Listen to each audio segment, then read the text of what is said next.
Democratic Socialists' New York City primary upset signals generational shift in Democratic Party, strategists said.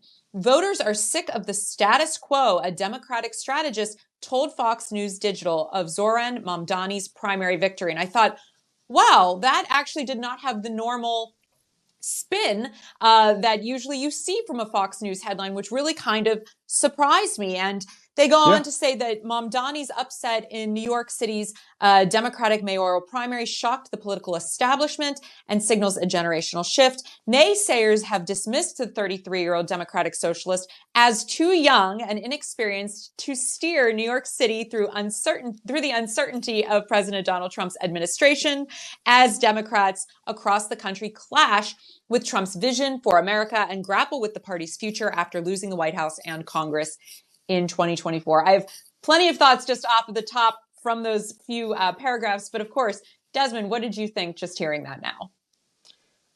Zohran's win is monumental. You know, there are so many people in this country who are just begging the Democratic Party to give them a reason to believe in them again, or giving them a reason to get back involved in politics again. And it seems like time and time again, what we are given are the same politicians over and over again. They have absolutely zero charisma. They have absolutely zero desire to actually deliver for working class people. They are just another, long list of people who constantly want to tell you all the right things and then never deliver anything on the back end. Zohran ran on a really specific, case where he wanted to say that it is too unaffordable for the people of New York to live in New York. I want to address that directly. I want to talk to you about how the policies of the past through Eric Adams have not been working. I want to talk to you about how Andrew Cuomo, the policies that he had in the past were not working. And I want to tell you about how I'm going to make life easier for you to live in the city that you are currently in. It's such a common sense approach, Natalie. Yeah. And yet it seems so foreign to so many of these people who were in the Democratic Party. I think instead of seeing him as like a hostile takeover, like a lot of these Democrats are seeming to be approaching him right now, they should be embracing somebody who is a proven winner against what was millions and millions and millions of dollars from attack ads. He was able to overcome all of that. He didn't have to go to like the 10th ballot on ranked choice voting. He's able to win outright, right away in the first round of counting. So let's just be serious here. This guy is a superstar in the making. I think any true party that actually wanted to build a brand for itself and come back after losing the popular vote for the first time in 20 years would actually just do a little bit of self-reflection and realize that maybe we need to be going towards the energy in the party, which is somebody like Zohran. Well, I couldn't agree more. And I really think it says something to how quickly he energized this base and how much anger and hostility was immediately directed at him from the one percenters. I don't know if you watch reality TV, because I know we discussed this a lot, but I promise it's going to make sense. There's this one show that's called like Selling Manhattan. It's like a luxury real estate show. And the guy that is sort of the star of the show, he's always pushing out these like $50 million penthouses, $40 million. I mean, obscenely expensive. And I just saw him on his Instagram account, and he has a huge following, talking about how there are the emergency meetings with all of these high-end finance gurus and guys and these real estate moguls, and how they're all threatening to leave New York. And he's in a total panic because all of his clients are asking him to now look for properties in Florida.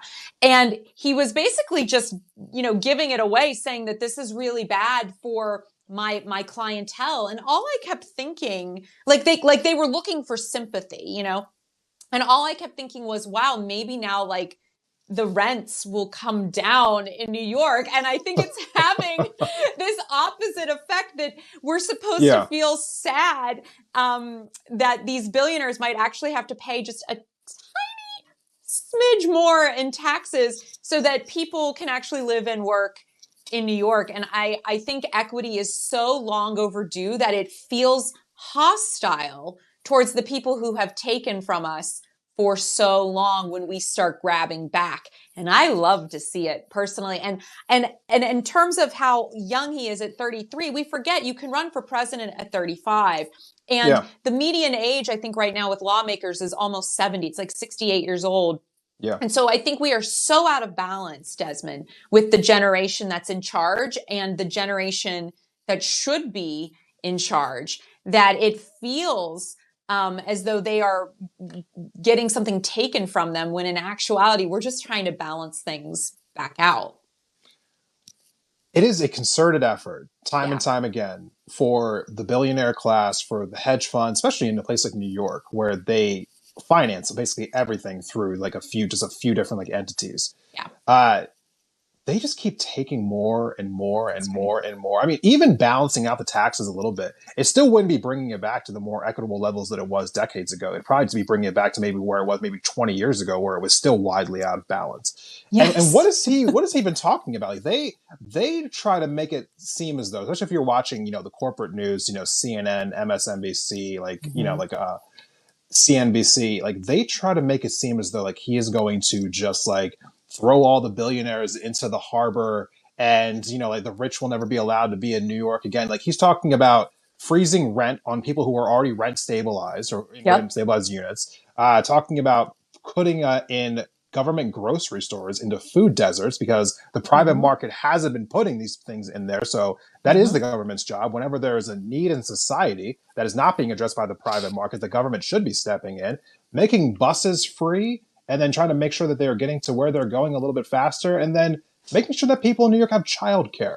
It is insane, the Shame. meltdown that we have seen from the most...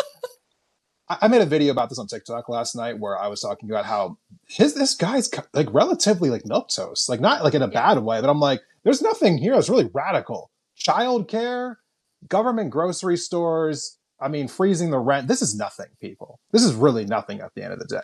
I mean, so I don't understand how someone could like legitimately be melting down unless the actual reason behind this is that any kind of progress towards addressing the needs of people is seen as an existential threat because their entire business model depends on us constantly being in crisis.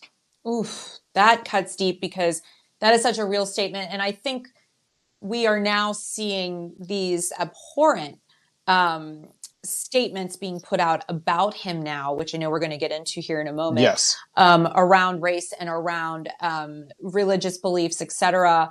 And even being called a communist by Donald Trump. I mean, it's so outrageous because we have moved, and I say this often, but it's so true. We've moved so far to the right that anything that brings the power even remotely back to the people a tiny bit is just seen as so radical. And so the smear campaign is well underway. It well is. And also, it's funny trying to call anyone a socialist or communist anymore because they've called the most right-wing Democrats that you could possibly find socialists and Democrats. I got to tell you, there's nothing really remotely socialist or communist about Joe Biden, but that's all he was called for the entire 2020 general election.